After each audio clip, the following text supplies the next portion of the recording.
shared respect. I wonder if you could kind of talk a little bit about that. Why, he's sort of mentioned to people, I think John Harbaugh should get a head coaching job when you were an assistant still.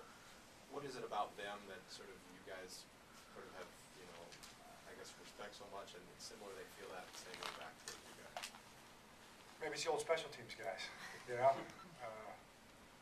I just respect Bill Belichick as a coach and as a man. I just really do. I think he's the greatest coach in our league right now, and that's proven. And that's why you get so excited to have an opportunity to play against a guy as a coach, But that really, and I think that's for the most of the guys around the league. I just respect him. I think what he stands for as a coach and the way he puts his team together and all that, you admire it. And then he's always treated me well, over the years. And he's always been at the top of the profession. And I think when somebody in that position treats a younger guy well, you certainly appreciate that. So those are the two things I can think of. He's a big Hopkins lacrosse fan, so that's cool. I like that too. But that's really not that relevant this week. John, do you have an idea how much different? I mean, I don't know how deeply you've looked at them yet, but how different they are now from the last time you played them? Was about a year and a half ago? Yeah, it's hard to say that right now. Maybe more later in the week. Okay. We'll talk about that. We just aren't deep enough into them yet to say. And we probably wouldn't share it with you anyway.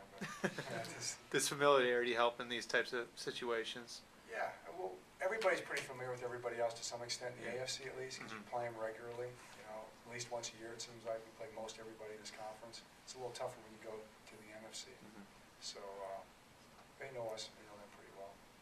John, all those years of going on the road and playing those playoff games, does it help you this week, or is it just separate set of circumstances and it is what it is this week? Right. I think it helps.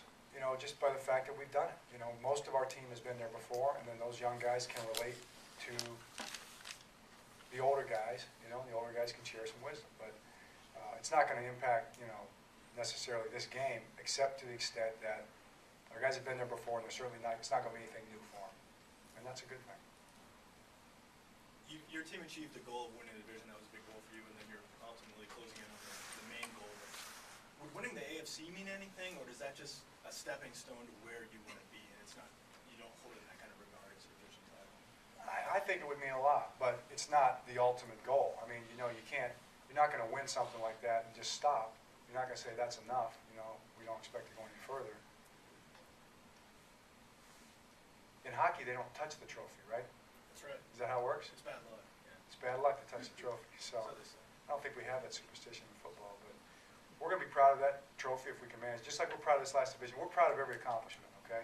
We're humbled by every defeat, okay? You try to move on to the, and then you look ahead. And really, to me, that's the answer. That's what we'll do. Just like that's what we're going to do this week. That's what we always do.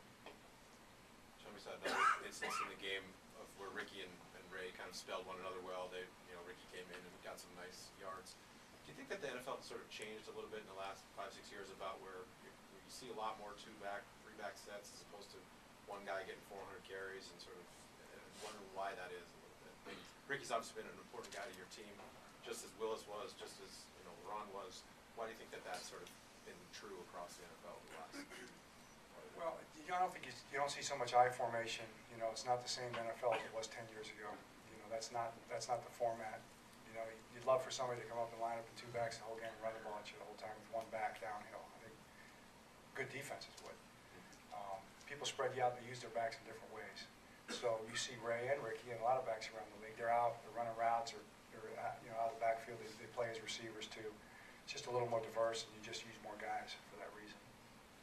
So much is made about the Patriots' offense, but what have you seen from their defense, especially as they, the other night they held the Broncos to 10 points and they played well? I see a 13-3, I guess 14-3 defense. That's what I see, and that's the bottom line. They're good enough to be 14-3, so it's pretty impressive. John, a lot of the criticism in the league, everybody loves to criticize Joe. They point to the statistics. Beyond the statistics, can you explain the importance of Joe beyond just the numbers? Well, I think I've done that many times, and I don't really feel like running down all those things right now. I can just tell you in this last game, he won, and his quarterback rating was what? 97. Okay, that's a winning performance. So, and I thought Joe, I told him last night, I thought he played very, very well in a lot of situations in this game. When he was under duress, handled himself really well. There's plenty of things that, he'd like to have back and could have done better at. He'd be the first to tell you that. So you just try to get better, you try to improve, and you try to play winning football, no matter what position you play. And that's what we value around here.